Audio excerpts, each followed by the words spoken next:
bonjour et bienvenue sur le studio TV du salon Evolution 2020 pour parler de plusieurs sujets de cas d'usage de l'hydrogène. Dans le cas présent, nous allons parler de mobilité hydrogène. Et j'ai avec moi pour en parler Luc Bodino, bonjour. Bonjour. Vous êtes coordinateur du programme hydrogène à l'ADEME. Et Cécile Carleux, bonjour. Bonjour. Vous êtes consultante spécialisée en développement durable chez ThinkStep.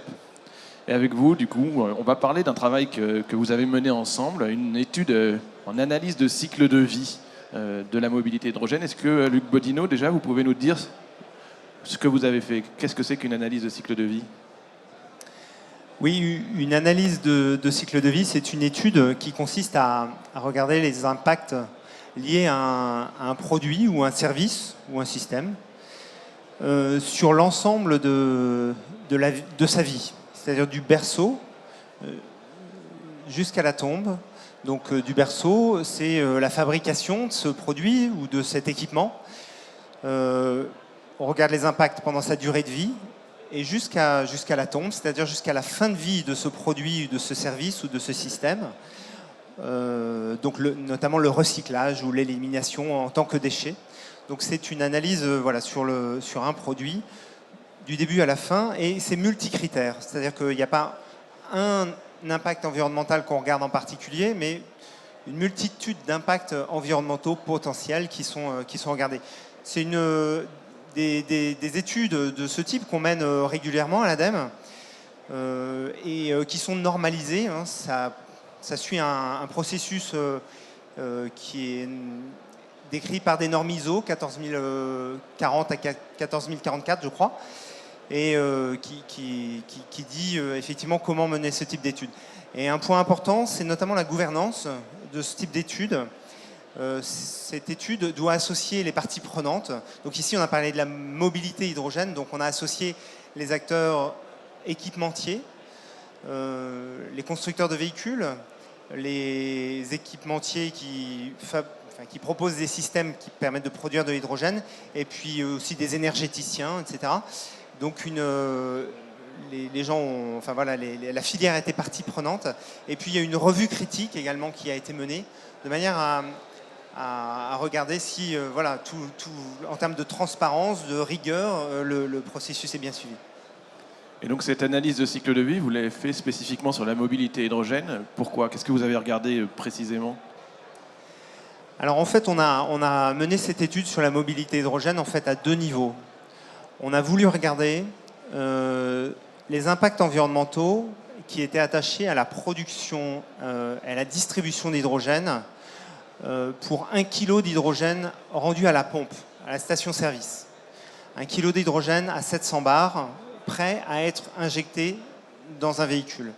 Et donc on a regardé toute la phase amont, selon différentes sources primaires, du gaz naturel, de l'électricité, du biogaz, différents scénarios possibles, et jusqu'à la production, l'acheminement, le transport de l'hydrogène à la pompe. 1 kg d'hydrogène, c'est quoi les impacts? Premier niveau. Et deuxième niveau, on a regardé, une fois qu'on l'utilise, ce kilo d'hydrogène, une fois qu'on le met dans un réservoir d'un véhicule, en termes de véhicules, on a regardé deux types de véhicules.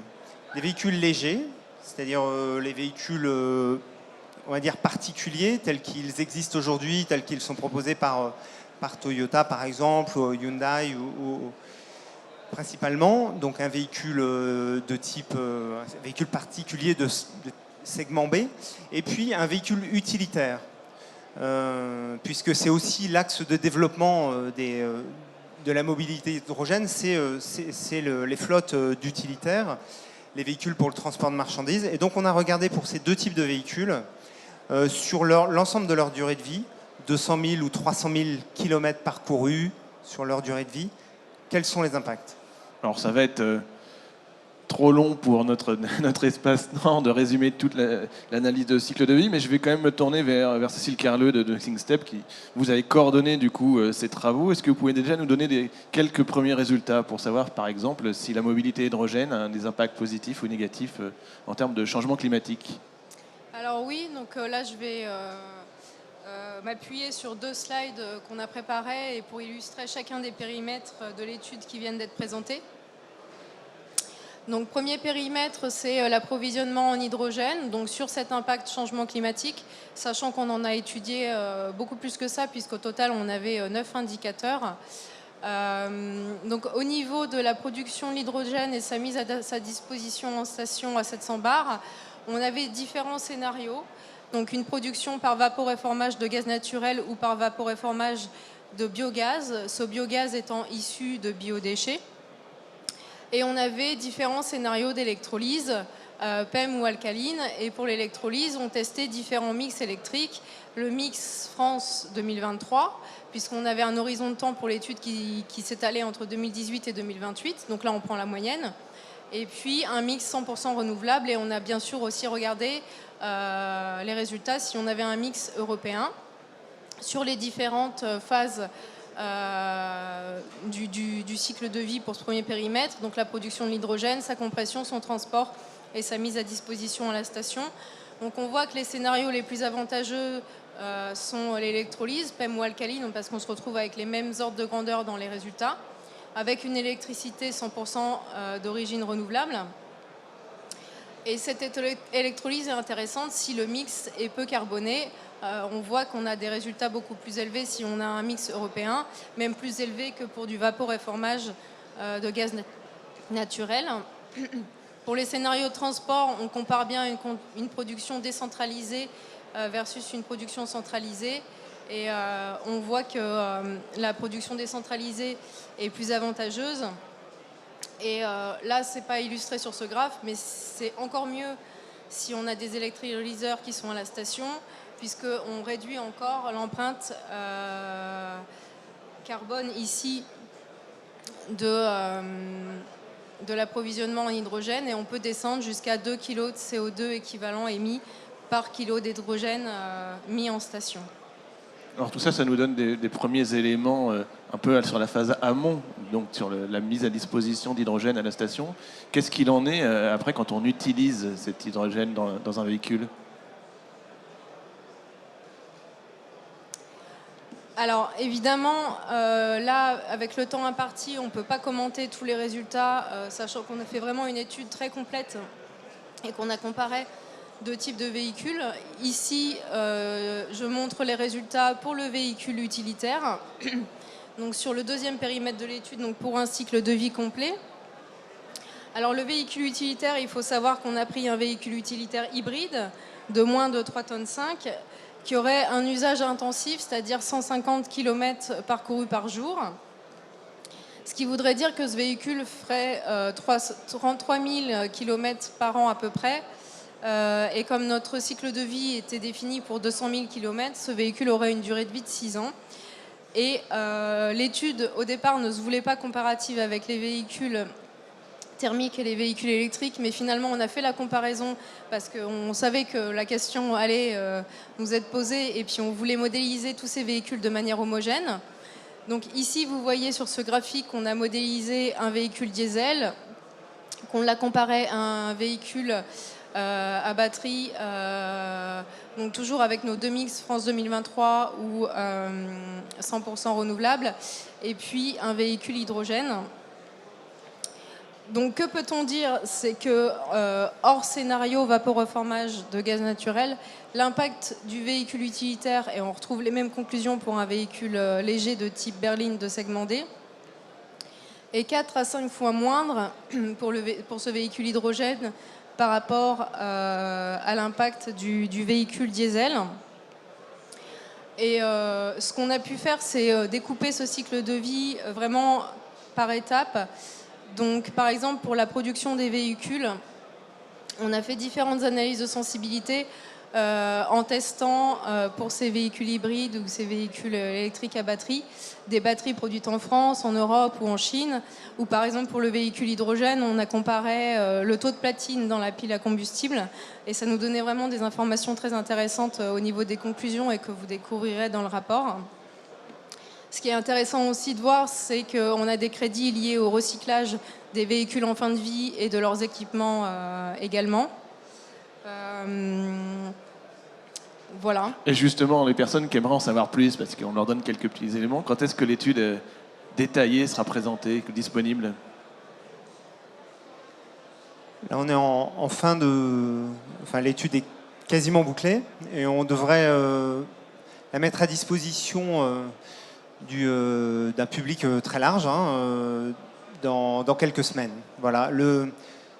Pour nous, il y a un élément aussi fondamental, c'est qu'on souhaite vraiment respecter la confidentialité des données qui ont été collectées dans le cadre de ces travaux, parce enfin, c'est le jeu, c'est participatif, donc il y a des équipementiers, des industriels qui donnent certaines données. Voilà, on respecte la confidentialité de ces données. Et néanmoins, le rapport, on mettra à disposition un rapport où les données sont agrégées. On ne peut pas remonter aux données individuelles, mais on mettra à disposition l'ensemble du rapport dans les semaines à venir. Pour autant, et sans attendre, est-ce que vous pouvez déjà nous dire, au niveau de l'ADEME, quelles leçons vous en tirez, au-delà des chiffres? Quelles leçons vous en tirez? Alors, il y a beaucoup d'enseignements. C'est très riche comme étude. En premier lieu, le point fondamental, c'est que l'étude confirme que la mobilité hydrogène, pour ce type de véhicule, elle peut permettre un gain de 4 à 5 sur les émissions, enfin sur l'impact changement climatique par rapport à un véhicule thermique, essence ou diesel. Réduire par 4 à 5 l'impact, pas uniquement à l'usage, mais en fait sur l'ensemble de la chaîne. Et donc là, ça confirme que potentiellement, la mobilité hydrogène, pour l'utilitaire ou le léger, c'est une vraie solution de rupture vis-à-vis du changement climatique. Ça, c'est le premier point. Le deuxième point qui est très lié aussi au premier, c'est que ce n'est le cas que dans certains cas. C'est-à-dire que ce n'est pas vrai pour tout type d'hydrogène et pour tous les scénarios. Ça n'est vrai que lorsque l'hydrogène, particulièrement produit à partir d'une électricité qui est renouvelable ou bas carbone, ou à partir de biométhane, par exemple. Dans certains cas, par exemple, si on utilise de l'hydrogène, on va dire gris, de l'hydrogène produit à partir de vaporéformage de gaz naturel, tel qu'il est produit aujourd'hui majoritairement, la réduction par rapport à un véhicule diesel ou essence, c'est de l'ordre uniquement de 20 à 25%. Donc on est sur une réduction incrémentale. Si on est sur de l'hydrogène renouvelable ou bas carbone, on divise par 4 ou 5. Donc ça, c'est un des éléments fondamentaux. Au-delà de ça, on a d'autres éléments comme des pistes d'amélioration ou des recommandations aussi dans le développement, le déploiement. On s'aperçoit que, mais on n'est pas surpris, ça vient confirmer aussi des éléments d'analyse, que l'hydrogène transporté dans un tube trailer, un camion, aujourd'hui diesel, sur des centaines de kilomètres, c'est un impact fort. En gros, pour chaque 100 km parcourus, entre la production et la station, on émet 1 kg de CO2 par kilo d'hydrogène. Donc, dans les conditions actuelles de transport et de distribution de l'hydrogène par tube trailer avec des camions diesel, eh bien, on recommande d'utiliser localement l'hydrogène. On peut le transporter, mais sur des distances relativement réduites. Mais c'est aussi une piste d'amélioration de la filière et de la chaîne de valeur. Autre élément aussi important, je finirai là-dessus sur les enseignements, c'est que la fabrication du véhicule, ça a un impact et c'est pas neutre dans le bilan. Faut à peu près, l'ordre de grandeur, c'est uniquement sur l'aspect changement climatique. 10 tonnes de CO2 pour fabriquer un véhicule. Eh bien, on voit qu'il y a des marges de manœuvre. Sur l'allègement du véhicule. Notre président ce matin a parlé des SUV. C'est vrai que des véhicules de 2 tonnes pour le transport de passagers, c'est probablement trop. Donc l'allègement du véhicule. Ensuite, sur la chaîne hydrogène, le réservoir, et puis la mise à disposition de platine qui rentre dans la fabrication de la pile, c'est impactant du point de vue du changement climatique. C'est responsable d'émissions de gaz à effet de serre pour la purification et la fabrication du platine. Et donc ça, c'est des pistes d'amélioration qu'on entend adresser aussi à la filière. Bon, on voit que l'étude a l'air assez riche et vous êtes rentré bien dans les détails. Pour autant, mon petit doigt me dit que vous n'avez pas étudié le captage et le stockage du CO2 dans le cas de la production par vaporéformage. Est-ce que vous pouvez nous expliquer ce choix? Oui, c'est vrai. Quand bien même cette étude est très complète, elle étudie pas mal de scénarios, il n'y a pas tous les scénarios. Donc il a fallu faire des choix, parce qu'on ne peut pas tout regarder. L'un des choix, dès le départ, ça a été de dire on va faire une étude en fonction de données disponibles. On ne fait pas une étude prospective. On ne cherche pas à dire dans 10 ans ça donne quoi, dans 15 ans, dans 20 ans. Non, puisque l'hydrogène c'est le démarrage, c'est maintenant, c'est des solutions qui existent aujourd'hui. Donc on va le plus possible se focaliser sur les données disponibles aujourd'hui, faire une photo en fait. Et le cas du vaporéformage avec du CCS, donc du Carbon Capture and Stockage, donc le fait de capter le CO2 à l'émission de ces unités et éventuellement de le transporter, de le stocker. Aujourd'hui, en Europe, on dispose de peu de données là-dessus. C'est des travaux de recherche, mais il y a peu de données sur le captage, stockage, de données fiables, disponibles sur cette technologie. Donc c'est plutôt quelque chose de prospectif, et donc on a décidé de ne pas l'intégrer. Bon, quoi qu'il en soit, il y a beaucoup de choses à aller voir dans cette étude, donc il ne me reste plus qu'à inviter les personnes que ça intéresse à guetter la publication de cette étude et à se plonger dedans, et à vous remercier d'être venu déjà nous présenter les premiers résultats. Merci beaucoup à l'ADEME et à SyncStep. Merci beaucoup.